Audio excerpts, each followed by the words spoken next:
Over 90 Tomahawk missiles tore through the Pacific skies at 550 miles per hour, each armed with a 1,000-pound warhead. Within moments, they slammed into Chinese air bases and command centers, crippling defenses before a single call for reinforcements could be made.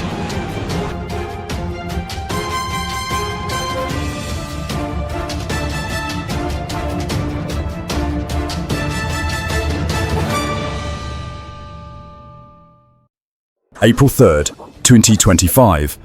China fired the first shot, convinced that its sprawling defense web, packed with HQ-9 missile batteries, swarms of J-16 fighter jets, and layers of radar coverage, could obliterate anything that dared breach Taiwan's surrounding seas.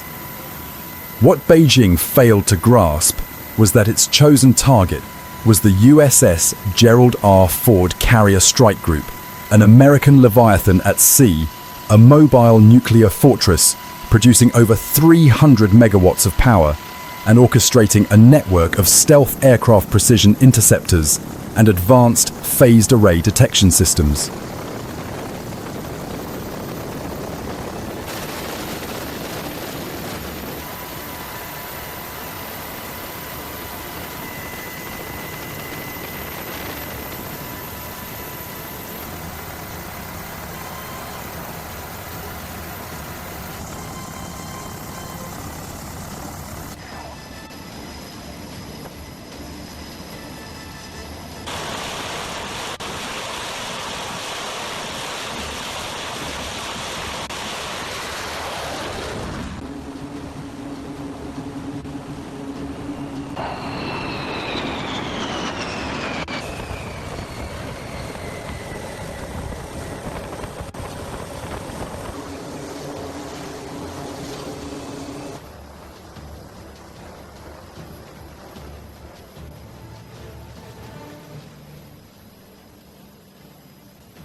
In just 72 hours, China lost over $5.7 billion. Its coastal defenses were obliterated and forces retreated 200 miles inland, shocked by the scale of their blunder. So how did this conflict unfold? And what chilling signal does it send to any nation eyeing a challenge to US power? Stay tuned. If you value sharp, fact-based military analysis, like this video, subscribe, and share your thoughts below. It drives us to go even deeper.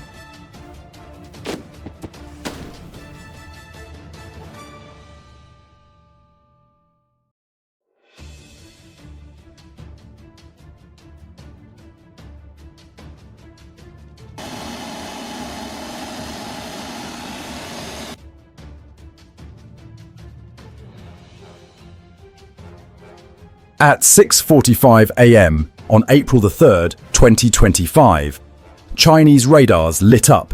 An ominous high-signature formation was slicing through the Taiwan Strait, just 80 nautical miles off their coast. The images were alarming, a swarm of US stealth drones, or sensor platforms, drifting too close to China's red line. Inside the PLA Southern Theater Command, panic turned to fury. Within minutes, the order came down: strike first. Confident their defenses were impenetrable, they unleashed HQ-9B missiles, deadly systems with 125-mile reach and radar-homing warheads. Fighter jets scrambled J-16s and J-11s armed with PL-15 missiles shot into the sky, turning the strait into a hunting ground. They were ready to kill. What they didn't know was they'd just walked into a trap.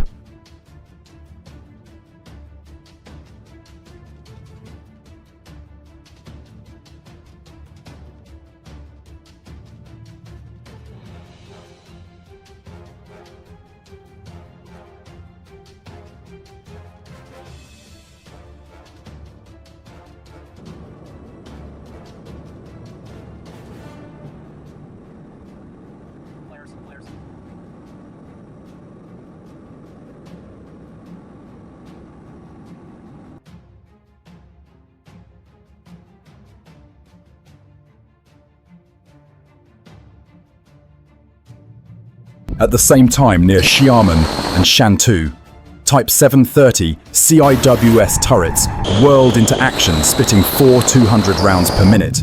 Locked onto the skies, they stood ready to shred anything that crossed into range.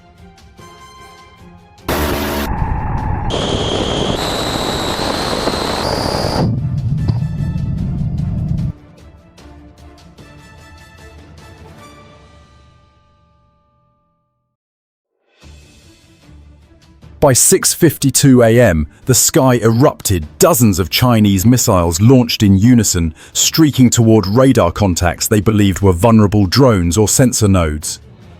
But this was their critical error. Those massive signatures weren't decoys. They were the USS Gerald R. Ford Carrier Strike Group, the most lethal mobile force on the planet. Powered by twin A-1B nuclear reactors, producing over 300 megawatts, the carrier commanded a combat network anchored by SPY-6, phased array radars, and Egypt baseline 10 systems, coordinating interceptors, jammers, and countermeasures with surgical precision.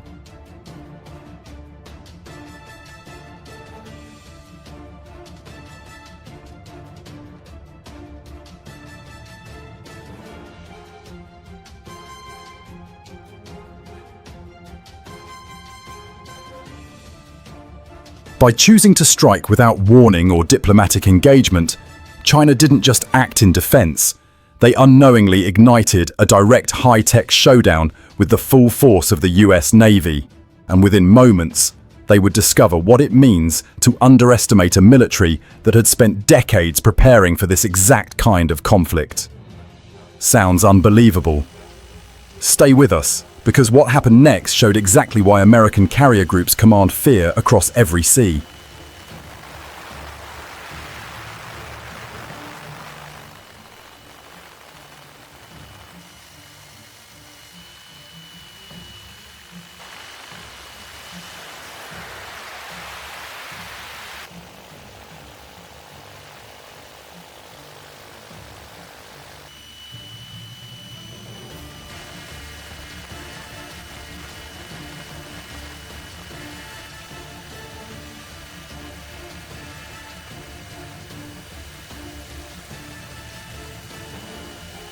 As the first wave of Chinese missiles ripped through the upper atmosphere at Mach 4, the USS Gerald R. Ford Carrier Strike Group was already locked into full combat mode. Onboard its twin A-1B nuclear reactors flooded every system, radars, launchers, catapults with relentless power. The SPY-6 radar scanning thousands of miles in every direction instantly tagged the incoming threats. In perfect sync, nearby, Arleigh Burke-class destroyers powered up their 96 vertical launch cells armed and ready. Aegis Baseline 10 fire control kicked in, calculating intercept solutions in milliseconds.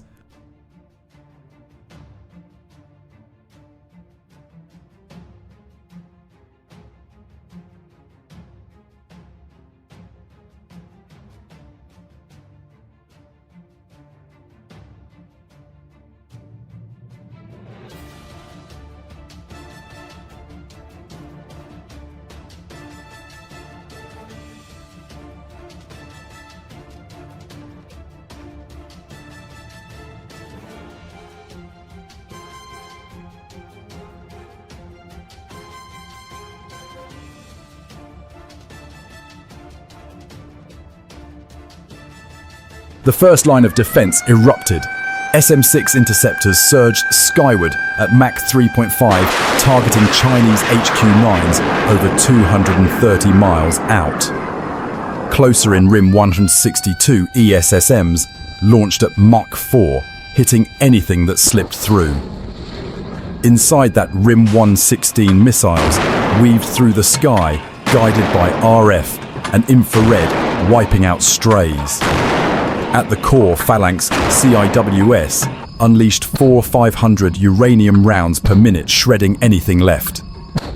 Above it all, F-35C, Lightning IIs roared off the deck, loaded with smart munitions, climbing fast to establish a distant kill zone.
Above the chaos, E-2D, advanced Hawkeyes, scanned the battlefield with long-range AESA radar, feeding real-time data to pilots and command centers.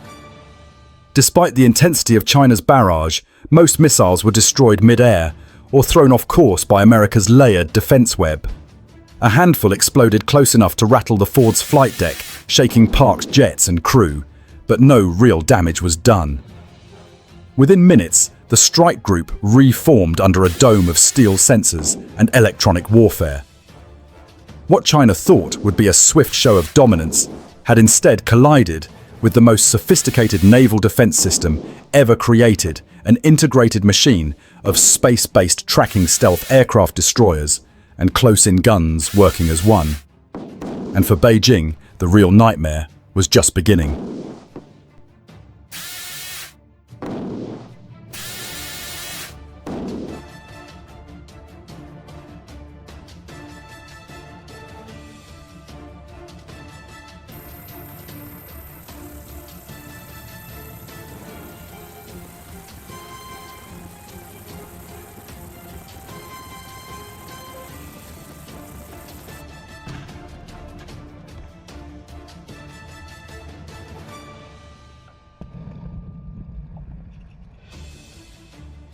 The price of China's gamble hit home fast. As HQ-9 and PL-15 missiles collapsed under America's layered shield, the counterstrike came swift and merciless. High above the strait, US F-35C, Lightning IIs, shielded by E-2D Hawkeyes, locked onto waves of Chinese J-16s and J-11s, many still lifting off near Xiamen and Shantou. Feeding on real-time targeting from SPY-6 radars and satellite links, the F-35Cs unleashed AMRAAM AIM-120Ds missiles with over 90 miles of reach and active radar seekers that gave Chinese pilots seconds, not choices. Explosions ripped the sky. Dozens of Chinese jets, valued at over $70 million apiece, spiraled into the sea or exploded mid-air, sending shockwaves of horror through PLA command bunkers. This wasn't just a battle, it was a message. Striking at American power risks more than jets or ships. It threatens your nation's credibility. One reckless move led to a devastating fallout. If you found this valuable, like the video and subscribe. Your support helps us keep covering the world's most critical flashpoints. Thank you for watching.